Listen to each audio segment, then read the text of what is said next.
E aí, galera, voltei mais uma vez aqui para continuar a aula de física, né? Na aula passada a gente teve que dar uma paradinha, porque senão o vídeo da correção do exercício ia ficar muito grande.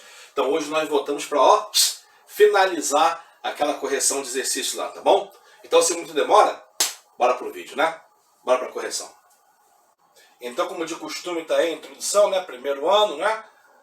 Matéria de física. Os exercícios que nós vamos dar hoje ainda são aqui da apostila 2, na parte de forças naturais e dinâmica. Só que nós já fizemos esses dois primeiros ali, certo? Essas duas primeiras partes. Hoje nós vamos fazer essas duas últimas partes aqui. Tem alguns exercícios que são maiores, tem alguns exercícios que são menores. Vamos resolver todos esses aqui de baixo agora, falou? Então, pega a apostila aí, dá uma conferida naquilo que você fez. Eu sei que você fez, não me engano, hein? E vamos ver quantos que você acertou e quantos que você errou, beleza? Bora então. Começando hoje então na página 50, onde diz que tem um bloco que é comprimido por uma força constante F. Daqui é a força, né? E essa força ela é contra a parede, como mostra aqui. Desculpem. Começando então na questão número 5, um bloco é comprimido contra uma parede. Quem faz a compressão é uma força F, como está no esquema ali, né? E aí pede você assinar as afirmativas. Só antes da gente fazer as análises afirmativas, deixa eu colocar as forças que atuam aqui, tá? Para a gente poder facilitar até mesmo essa análise. Então, para começar, você tem uma força F aqui, ó.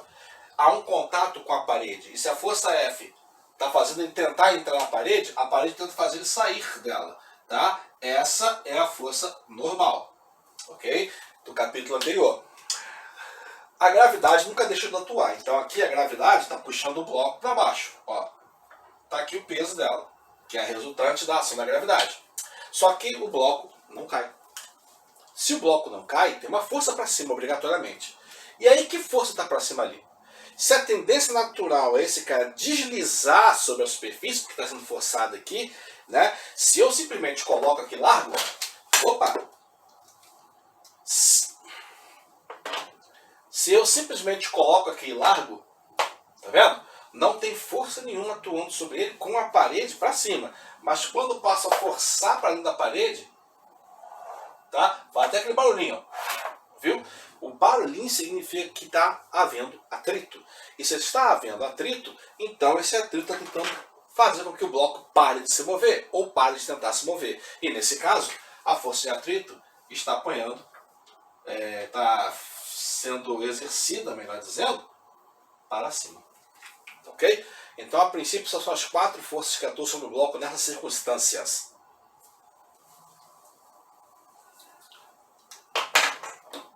A partir daí, nós vamos analisar as situações A, B, C, D e E, para ver qual delas é a correta. Letra A diz que o bloco fica em repouso, porque existe uma ação de atrito estático atuando sobre ele dirigida para cima. Ok, não é aquela que a gente quer marcar, porque a gente quer marcar é incorreta. Ok? Então a A está correta, está fora. Vamos saber. A parede exerce sobre o bloco uma força normal, de mesmo modo que a força F, no sentido contrário. Nesse caso aqui, para o bloco não se mover, normal e F tem que ser iguais. Beleza. Está correto. Não é essa que a gente quer. Letra C. Se o valor de F for 0, então não haverá força de atrito entre a parede e o bloco. É o que eu mostrei aqui, eu tentei mostrar, quando falei que se eu largasse aqui, ó, por não ter força nenhuma para lá, o bloco desceria sem deslizar, ou seja, sem haver força de atrito. Está correto. Não é essa que a gente quer marcar. Letra D de dedo. Se o bloco fica em repouso, podemos concluir que a força de atrito estático da parede sobre o bloco é maior do que a força-peso. Nesse caso aqui, você tem uma força segurando e a outra tentando fazer com que ele se mova, ou vice-versa. Tá? Então, mais uma vez, assim como a normal e a força F são iguais, a força de atrito e o peso, nesse caso, tem que ser iguais para manter o bloco estático, ou seja, em equilíbrio, né? Então, na verdade, a letra D acabou de falar uma coisa imprecisa e incorreta. Resposta, então, letra D de dedo. É a única afirmativa incorreta entre as 4 ali. Ok? Bora pro próximo. Botei ele no limite para a gente poder ler e ver as opções ao mesmo tempo, beleza? Questão número 6, para investigar o comportamento da força de atrito FAT que atua sobre o bloco inicialmente em repouso, numa superfície horizontal, o que acontece? Um estudante utiliza um dinamômetro, que é um medidor de força, para poder puxar no bloco, como mostra a figura. Muito bem, então aquilo ali ele vai puxando e o dinamômetro vai mostrando a força que está sendo feita ao contrário, que é no caso do equilíbrio, força igual ao que está sendo feito para cá. Beleza? Então aqui, à medida que ele vai aumentando a intensidade da força, o bloco não se move ainda. Mas aí o estudante observa que à medida que vai aumentando, o bloco vai tentando e começando a se mover. Dentre as alternativas abaixo, A, B, C, D e E, estou fazendo errado, peraí. A, B, C, D e E, agora está certo, ok? Assinale qual é que representa graficamente o módulo, ou seja, o valor numérico da força de atrito em função da força F que está sendo feita aqui. Gráfico da força de atrito sempre segue o mesmo esquema. Pode alterar valores, mas o esquema é sempre o mesmo. No começo, quando o cara começa a aumentar um pouquinho a força e o bloco não se move, a força de atrito e a força F, elas vão mantendo o mesmo valor, tá? Então aqui é a força de atrito e aqui é a força F, ok? Então, quando o cara faz 1 newton, aqui faz 1 newton. Quando o cara faz 2 newton de força, aqui faz 2 newton. E por causa disso, o bloco não se move, porque a força de atrito vai acompanhando o aumento do valor da força F. Isso vai dar um gráfico que é uma reta que é mais ou menos igualzinha nesse ângulo aqui, mais ou menos de 45 graus. É precisamente 45, é porque eu estou sem transferidor e medidores aqui, aí está saindo ruim. Mas vamos supor que seja exatamente aqui no meio. Pronto. Chegar nesse ponto aqui, ó, que é a força de atrito estático máximo, ok? Nesse ponto, o que acontece? Não tem mais força de atrito estático, porque o cara chegou no valor máximo. E o resultado disso é que acima desse valor para a força F, o bloco começa a se mover. E a partir do momento em que o bloco se move, a força de atrito ela deixa de ser estática e passa a ser dinâmica com valor constante. Então aqui, ó, eu vou puxar aqui para botar FAT, e vou tirar o 2 daqui, D de dinâmico. Ok? E aí esse valor passa a ser constante. Aqui. Tá? O valor, então, da força de atrito cai exponencialmente aqui, ó. É quase esse negócio aqui. Bem parecidinho. Ok? Então veja, a reta, uma queda e uma reta horizontal. Dos gráficos, aquele que mais se aproxima disso é o da letra C. Então, obviamente, a resposta correta nessa questão pode ser considerada a letra C. Certo? Certo. Vamos embora para o próximo. As questões 7 e 8 eu coloquei aqui para a gente visualizar, mas elas vão precisar de mais continhas e talvez a gente precise usar um quadro auxiliar para a gente poder resolvê-las, tá bom? Bom, para não ficar tão embolada aquela resolução ali naquele espacinho pequena apostila, eu coloquei numa tela à parte aqui os enunciados para a gente poder marcar apenas os exercícios da página 51, os 7 e 8, porque vamos precisar de umas contas aí. Vamos começar na questão número 7, então, onde ele diz aí que tem um bloco de 4 kg que é lançado verticalmente, horizontalmente, né? Então aqui a massa, com velocidade de 12 metros por segundo, velocidade inicial, sobre um piso, supõe que o coeficiente de atrito seja igual a 0,5, que é o valor do coeficiente, tá vendo? Depois de decorrido T segundos, não sabemos que tempo é esse, do lançamento, o corpo tem percorrido na distância D, cujo valor também não sabemos, e que nesse instante tem a velocidade de 4 metros por segundo. Ou seja, isso aqui é o valor da velocidade final. A aceleração da gravidade é 10 metros por segundo, ao quadrado, já sabíamos. E aí, para analisar as seguintes informações. Tem 0, 0, 1, 2, 3, 3, 4, 4, para a gente dizer quais são as verdadeiras e quais são as falsas. E para isso que a gente vai ter que testar matematicamente, aplicando fórmulas. A primeira, a afirmativa, 0, 0, a desaceleração é de 5 metros por segundo ao quadrado. Para eu calcular a aceleração, eu posso usar equações, já que eu tenho velocidade aqui, né? Poderia usar equações do movimento uniformemente variado. V igual a V0 mais a T, mas eu não tenho tempo. V ao quadrado igual a V0 ao quadrado mais 2A vezes ΔS. ΔS é a distância D, que eu também não tenho. Então não posso usar nem a equação horária da velocidade e nem a equação de Torricelli. Então para calcular a aceleração, como que eu vou fazer? Eu vou ter que analisar a situação das forças do bloco. Então nessa situação aqui, alguém lança o bloco, ok? Esse bloco está se deslocando na superfície horizontal, ok? Ele então diz que a superfície horizontal, e ao dizer isso, nos permite entender que existe uma força peso atuando sobre ele para baixo e uma força normal atuando sobre ele para cima. E como o bloco está numa superfície horizontal, normal e peso são exatamente iguais. E o valor da força-peso é massa vezes aceleração da gravidade. Vou deixar aqui em stand-by um pouquinho. Vamos supor que esse bloco esteja se movendo para a direita. Então a velocidade dele é para cá. Lembre-se, velocidade não é força. O vetor velocidade só serve para indicar em que direção e sentido ele está se deslocando. Então aqui eu estou fazendo a suposição de que ele se desloca na direção horizontal para a direita. Ok? Isso por quê? Porque ele diz que tem atrito. E ao definir para que lado ele está se movendo, eu também defino para que lado o atrito está atuando.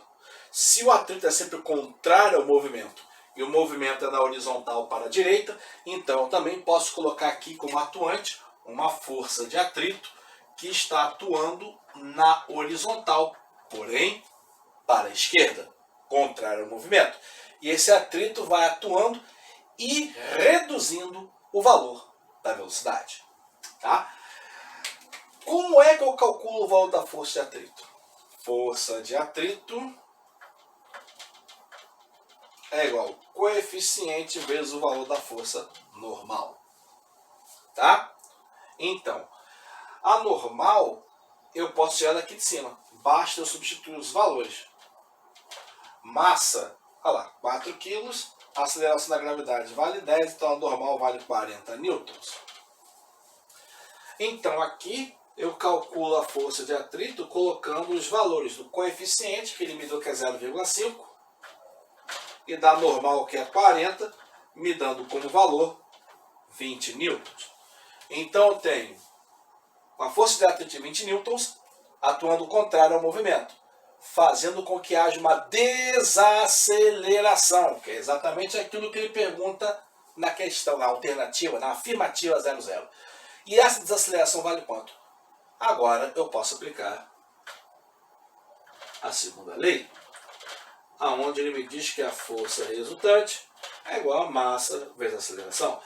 E reparar, perceber, entender que, de acordo com esse esquema aqui, normal e peso se anulam, e a única força que resulta é a força de atrito. Logo, a força de atrito vai ser minha resultante, e ela vai frear o bloco. Logo, eu tenho aqui a força de atrito sendo igual ao valor da massa e o valor da aceleração. E assim, jogando a massa que está multiplicando para lá dividindo, eu consigo calcular o valor da aceleração através do valor da força de atrito. Como eu calculei antes, a força de atrito vale 20 newtons, e como foi dado no enunciado, a massa vale 4 kg. Então a aceleração vale 5 metros por segundo ao quadrado. É causada pelo atrito, então ela reduz a velocidade. Ela tem sinal negativo. Então, a afirmativa 00, que diz que a desaceleração tem módulo 5 metros por segundo ao quadrado, está correta. Ok. Segunda afirmativa, ele diz que o instante t é igual a 4 segundos. Como que nós vamos fazer isso? Instante t, tempo. Vou ter que apelar para as equações do movimento uniformemente variado. Em particular, a equação da velocidade, que é menor, e eu tenho todos os valores que eu preciso. Então aqui, ó, desse lado, eu vou jogar o valor da velocidade. V igual a V0 mais AT. E substituo os valores ali. Tá? Quem é a velocidade final? 4. Quem é a velocidade inicial? 12. A aceleração, acabei de descobrir. Cuidado com o detalhe, tem sinal negativo. Então aqui vale menos 5 multiplicado pelo tempo. Então, tirando do parênteses, 4 é igual a 12 menos 5t. Ok? O 5t tem a letra. Se eu jogar ele para o outro lado, ele fica positivo. O 4 eu jogo para cá, fica negativo. Fica letras lá e números aqui. Vou fazer então essa inversão. Menos 5t passa para lá, fica 5t positivo. O 12 eu não mexi. 4 é positivo, fica para cá 4 negativo. Então, 5t é igual a 8.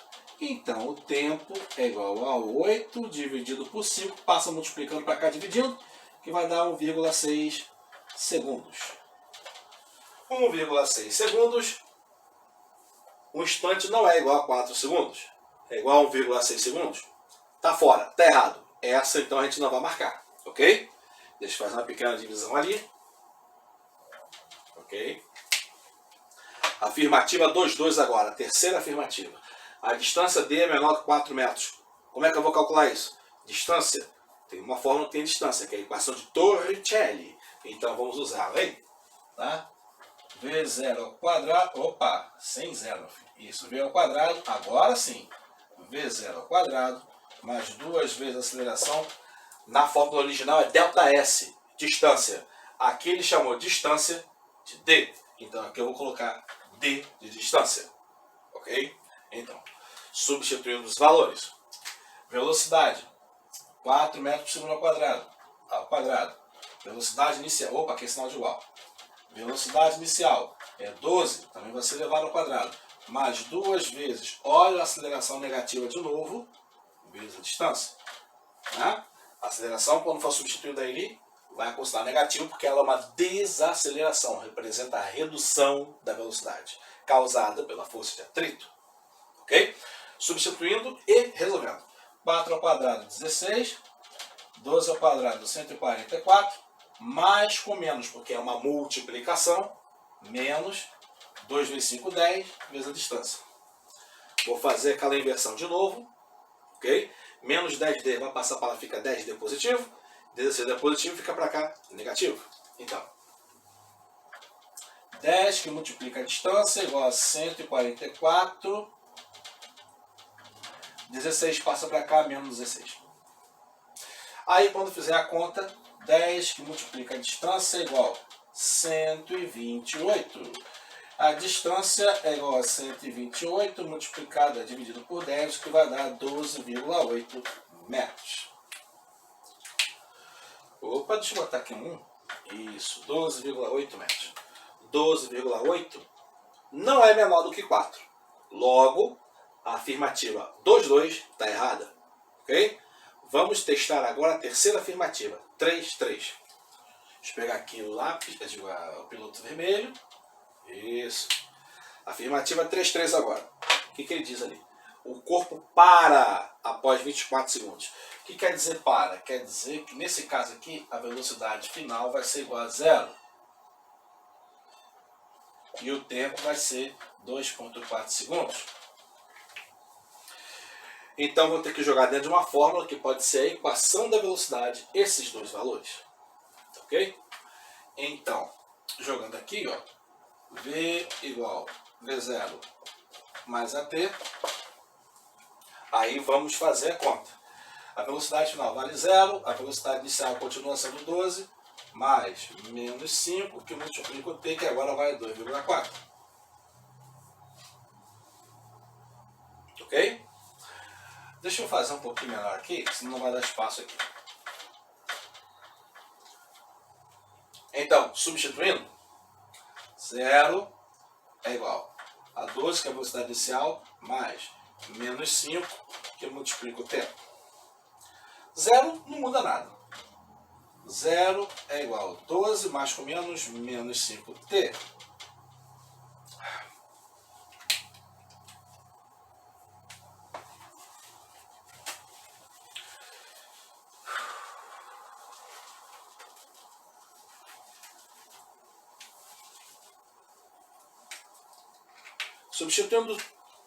Substituindo os valores que eles nos...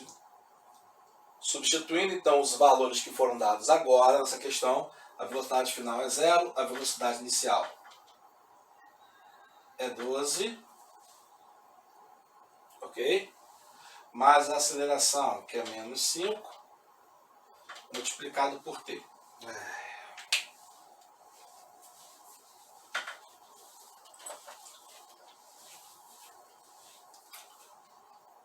Como nós vamos testar?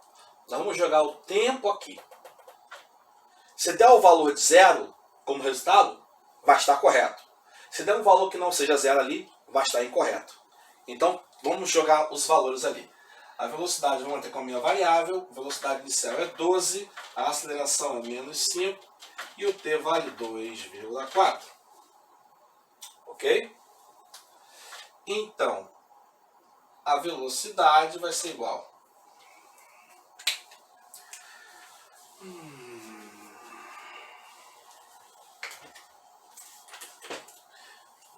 É difícil fazer escolhas o tempo todo.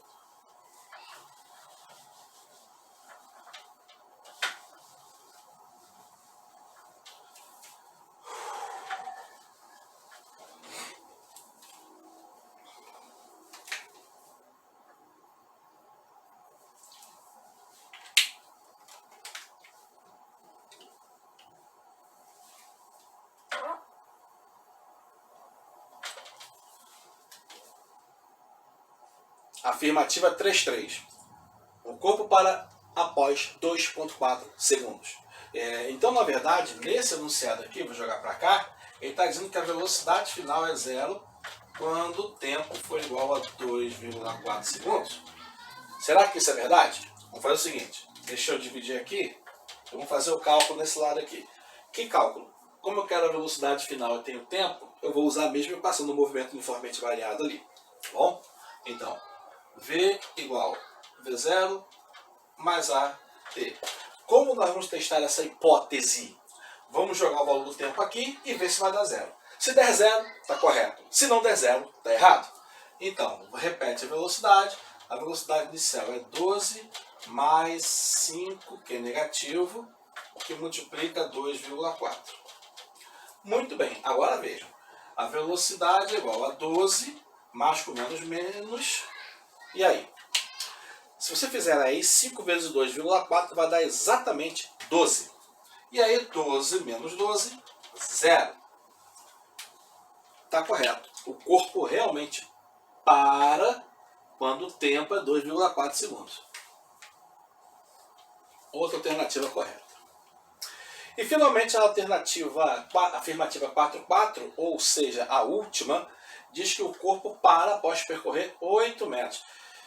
Para de novo, então a mesma hipótese, tá? Aqui é a região dessa hipótese. Eu vou tentar fazer aqui essa região aqui, ó, 4.4. O que diz a 4.4?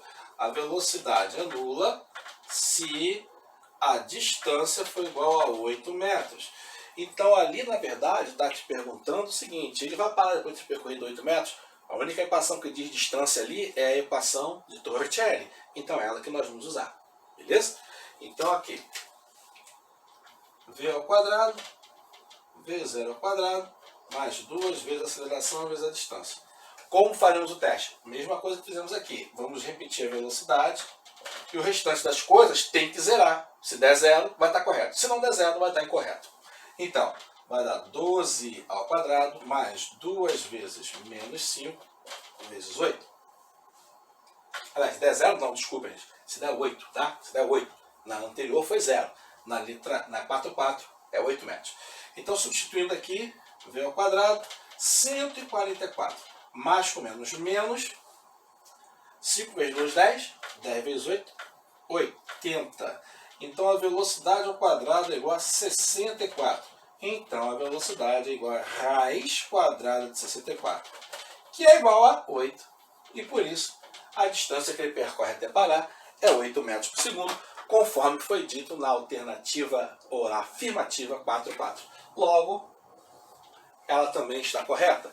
Então, o resultado da nossa análise é que apenas as afirmativas 00, 33 e 4.4, apenas essas três estão corretas. Tá?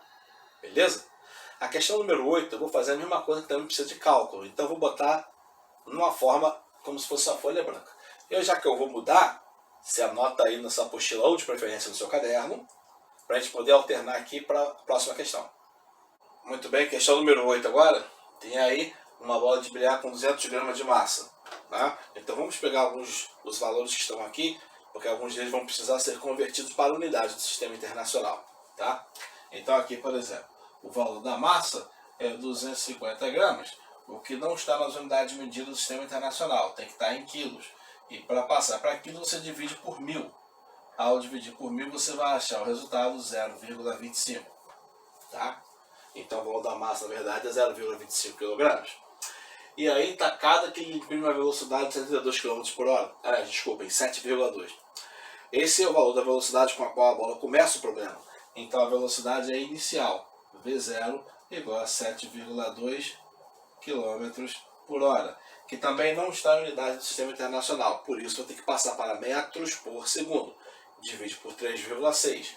Quando você fizer isso, o resultado vai dar 2 metros por segundo.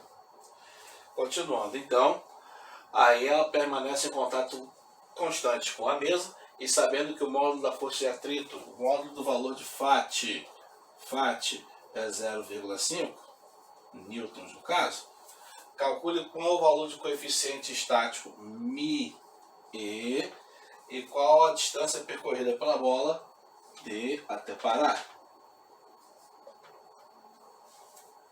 Bom, nessa situação aí, o cara diz que a bola para. Então, nesse caso, vou ter uma velocidade final 0. Vamos analisar o problema do ponto de vista da dinâmica, tá? Essa bola está numa superfície horizontal e ele fala que tem atrito.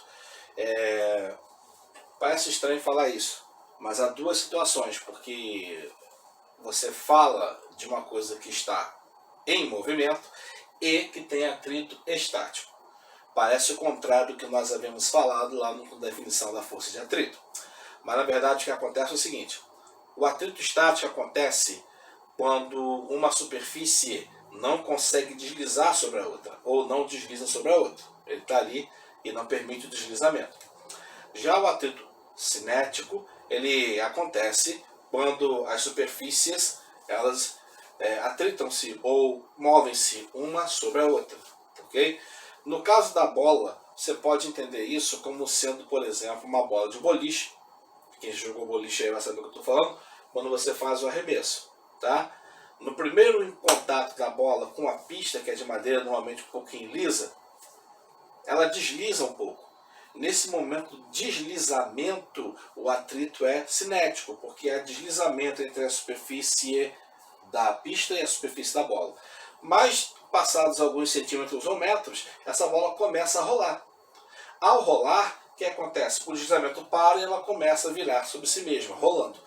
Nesse caso, o atrito deixou de ser cinético e passou a ser estático, porque durante o rolamento não há movimento de deslizamento de uma superfície sobre a outra. O mesmo esquema acontece quando um carro parte em alta velocidade, principalmente se o motor for muito potente, ou freia repentinamente, tá? No sistema ABS, por exemplo. Quando o carro parte, você acelera e libera a embreagem, de modo que a roda gira em falso, provocando aquele barulhinho característico e até fumaça às vezes. Nesse caso, está tendo deslizamento. Existe ali um atrito cinético. Porém, quando a roda para de girar em falso e começa a girar de verdade, rolando sobre o asfalto, nesse caso o atrito deixa de ser cinético, passa a ser estático. Tá? Na freada, quando o cara freia realmente carros que são mais antigos, trava a roda e aí o pneu vai deslizando sobre o asfalto, arrastando, fazendo aquele barulho característico. É atrito cinético que existe ali. Entretanto, o sistema normal, o sistema atual de ABS, o Anti-Blocking System, ou Anti-Blocking System, ele permite que sensores leiam um momento preciso em que a roda vai entrar em deslizamento e aí dá uma aliviada na pressão do freio, evita esse momento de deslizamento e aí aperta o freio de novo e aí ele vai aumentando a frenagem e quando está perto os sensores avisam, ele solta a roda para poder continuar girando e assim ele não desliza. A vantagem disso é que diminui sensivelmente o espaço da frenagem. Tá bom? Com a bola de bilhar acontece a mesma coisa. Existe atrito estático? Sim. Por quê? Porque ela está girando. Não há deslizamento. Ela só gira. Ok? Então, nesse caso, o atrito é estático. E aí, como eu tenho atrito estático, que forças que eu tenho atuando sobre a bola nesse caso? As forças que eu tenho atuando sobre a bola nesse caso são basicamente 3. Vou colocar aqui a situação para eu poder ilustrar. Aqui. Eu tenho aqui o peso, eu tenho aqui a força normal, e eu vou colocar aqui o atrito para a direita. Deixa eu colocar aqui uma setinha um pouco mais reta, né? Aqui, FAT. Estou supondo, nesse caso, que a bola está se movendo para lá, tá? Então tem velocidade para lá, por exemplo, tá? Nesse caso aqui dessa bola, a força de atrito, olha aqui, tem uma superfície, desculpem, olha aqui, tem uma superfície horizontal, aqui, com peso normal se equilibrando. Então nesse esquema, peso e normal são iguais. O valor da força-peso é massa vezes gravidade, ok? Ali eu vou ter então uma igualdade no seguinte valor: 0,25 vezes 10, que vai dar 2,5. Ok?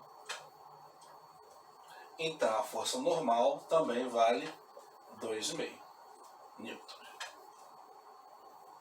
Ok.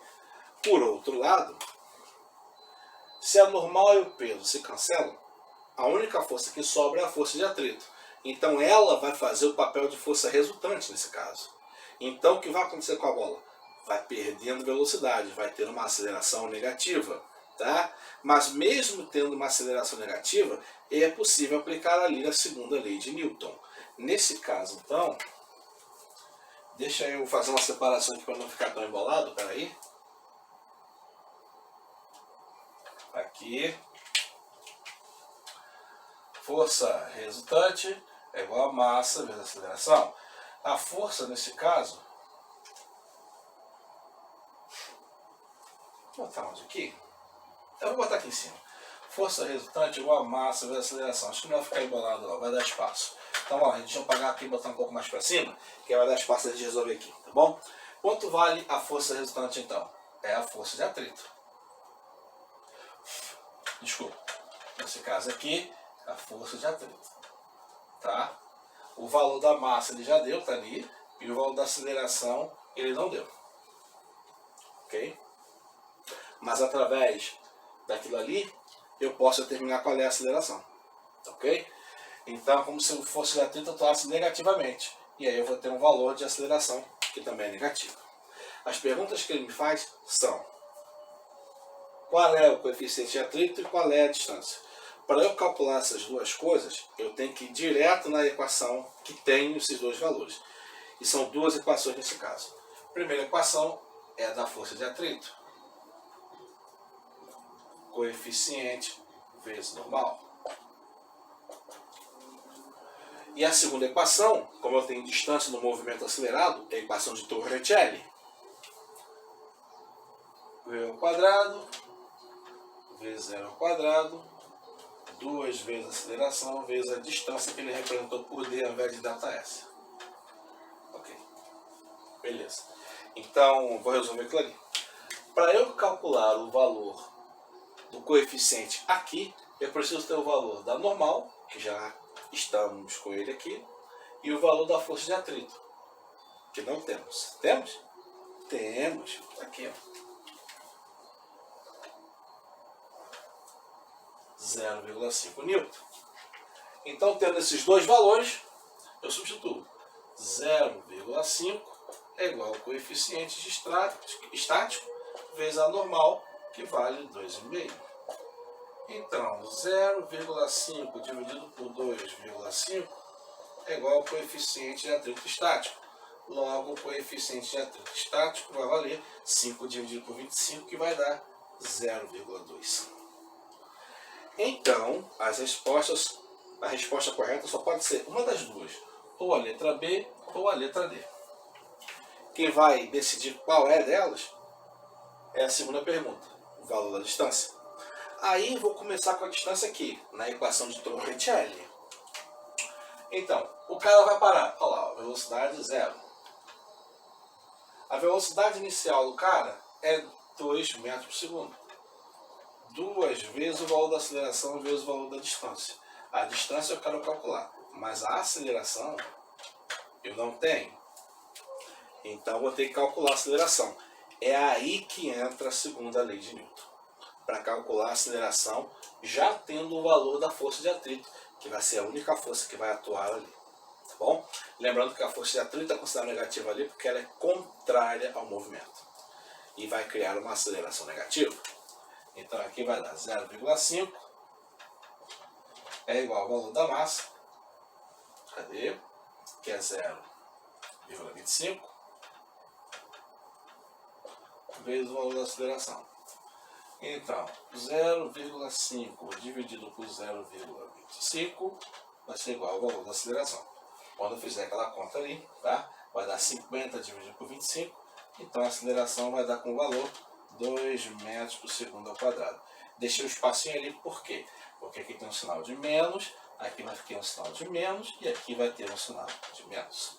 Então a aceleração é menos 2 metros por segundo ao quadrado. Pego aquele valor e substituo na equação de Torricelli. Menos 2. Então eu vou ficar com 0 é igual a 4 mais, com menos, menos 4D.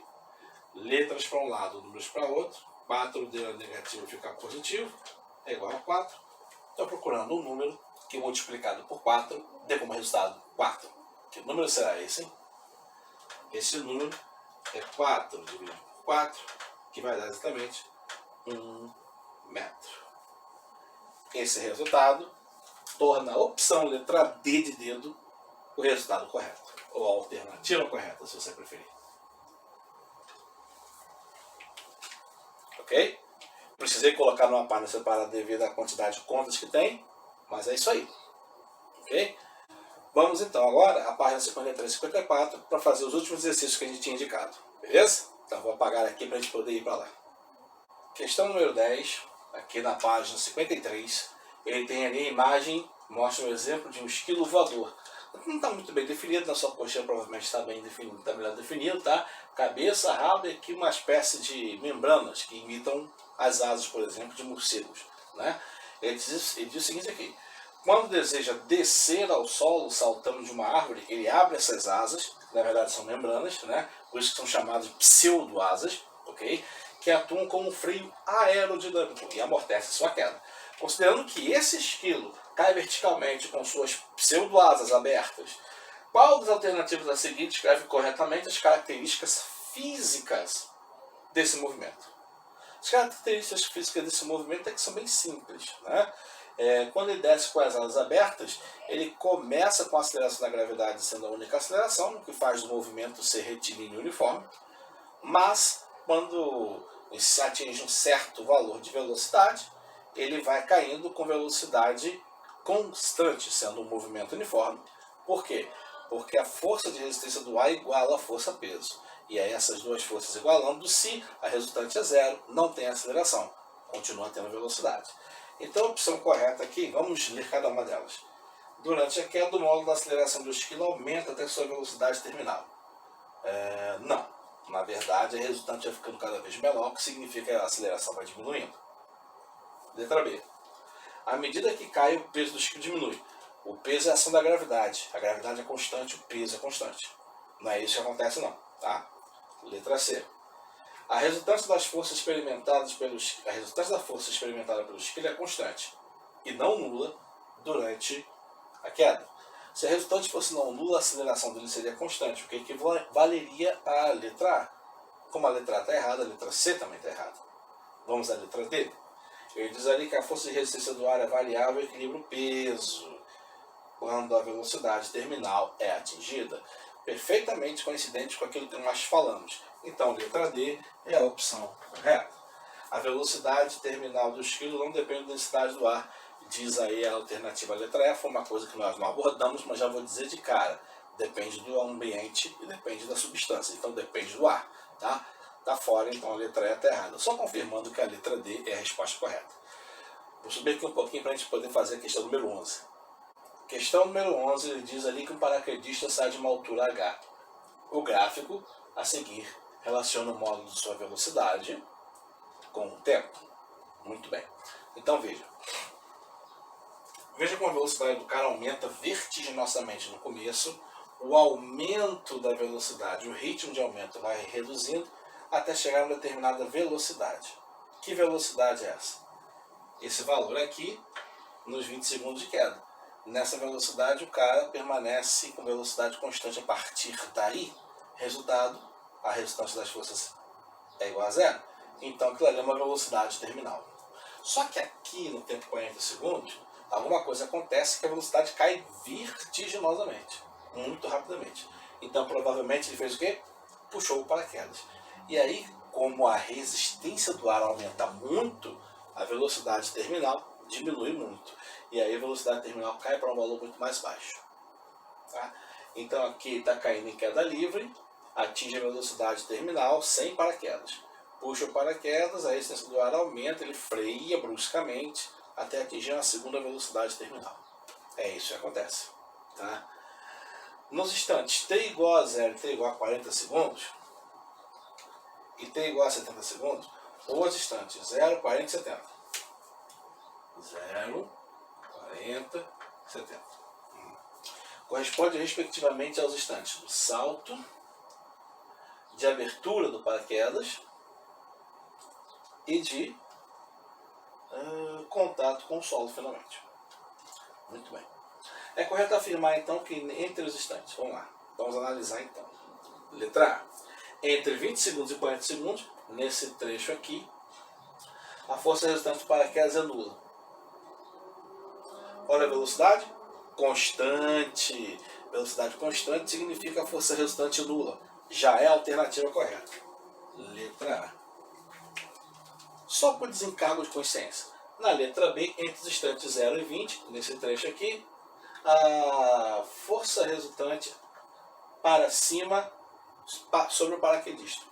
Ele está caindo, queda livre, a força resultante é para baixo. E tem a aceleração, essa força resultante é não nula. Para baixo, está errado. Tá? É para cima, é para baixo.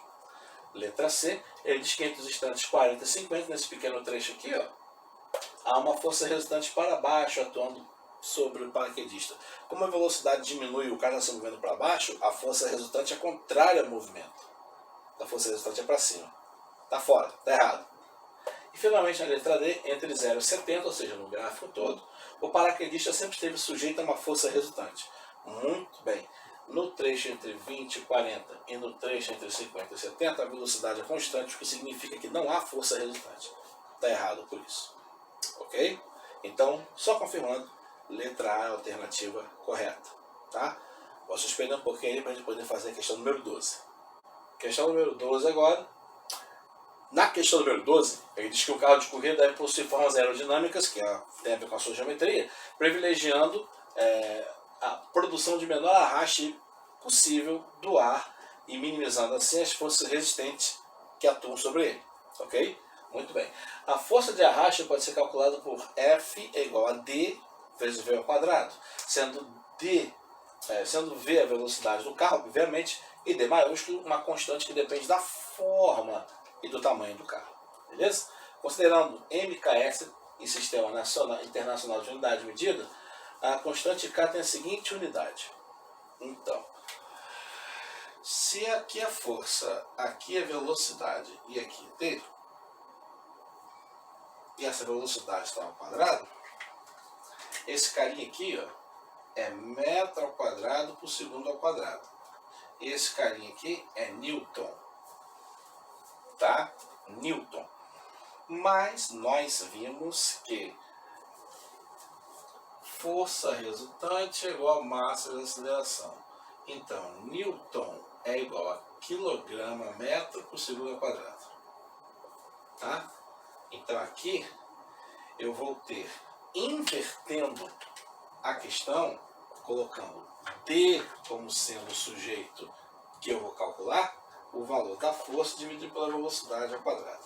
Tá? Ou seja, eu vou ter Newton, que é quilograma metro por segundo ao quadrado, dividido o metro por segundo ao quadrado.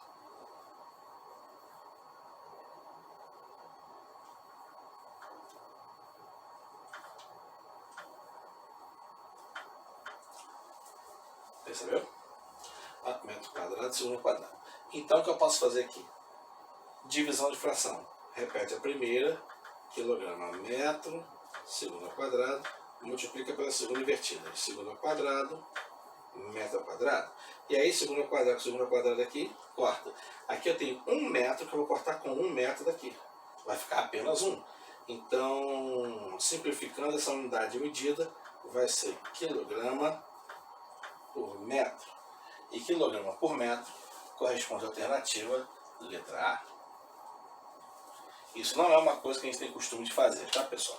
É uma coisa diferente, mas só para você entender que se fôssemos calcular as questões envolvendo força de resistência do ar, nós teríamos que envolver uma constante cuja unidade de medida é quilograma por metro. Beleza, então?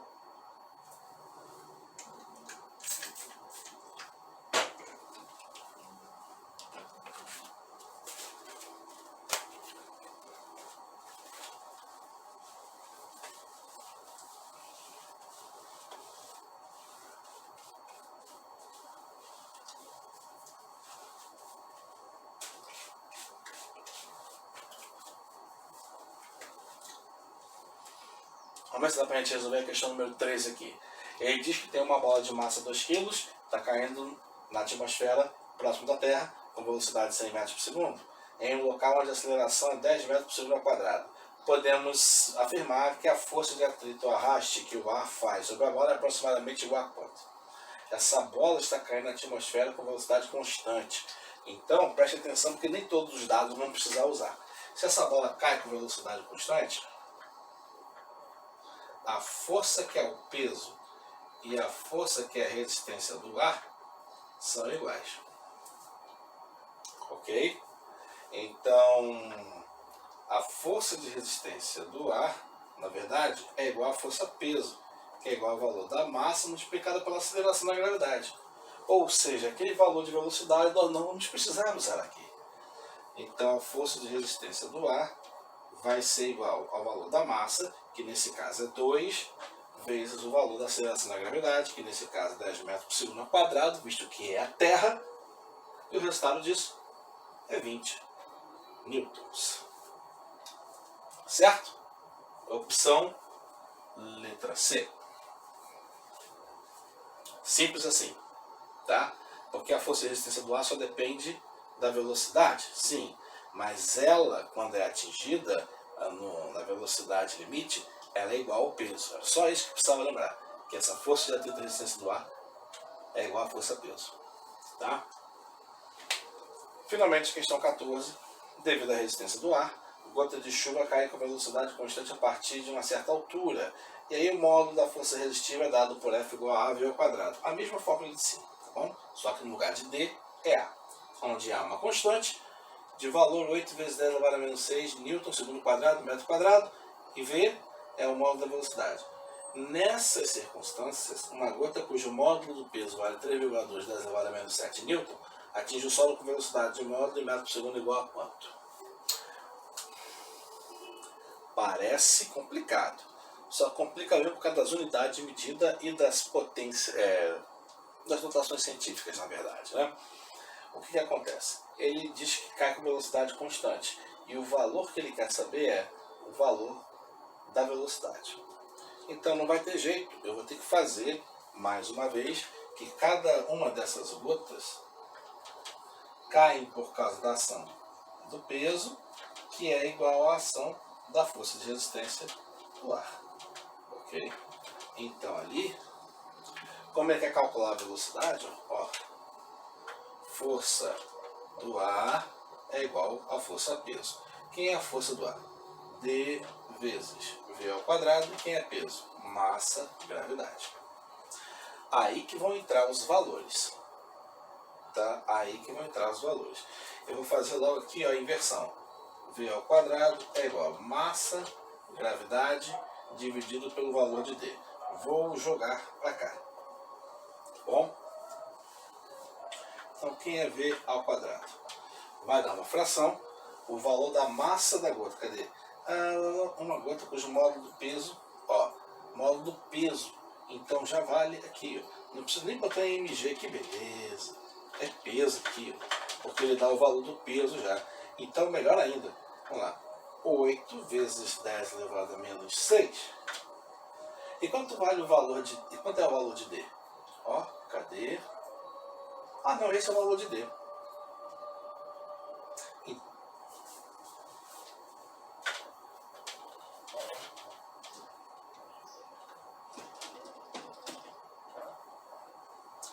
Que beleza, então vou poder calcular direto o valor do peso, que é 3,2, 10 elevado a menos 7. E aqui embaixo vai ficar o valor de D, que é 10 elevado a menos 6. Quando eu tiver uma coisa como essa, eu divido 3,2 por 8 e faço a multiplicação, faço a divisão, né? Menos 7 menos 6. Ok? Então, subindo aqui, vai ficar aqui. Vamos lá. 3,2 dividido por 8 vai dar 0,4. Menos 7 menos menos 6. Menos 7 mais 6. Menos 1. 10 elevado a menos 1 significa que eu vou precisar fazer o quê? Jogar uma casa decimal para lá.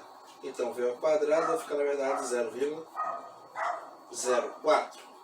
Finalmente, a velocidade vai ser igual a raiz quadrada de 0,04.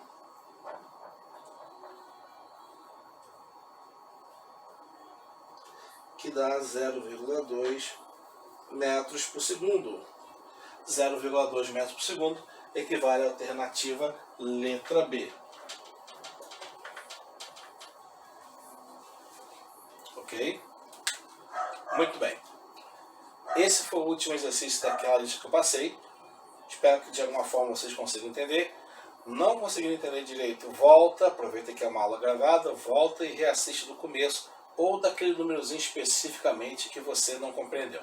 Tá bom, pessoal? Uma boa semana para vocês, Deus abençoe a vida de vocês, família, guarde todos vocês e até a nossa próxima aula. Tá bom?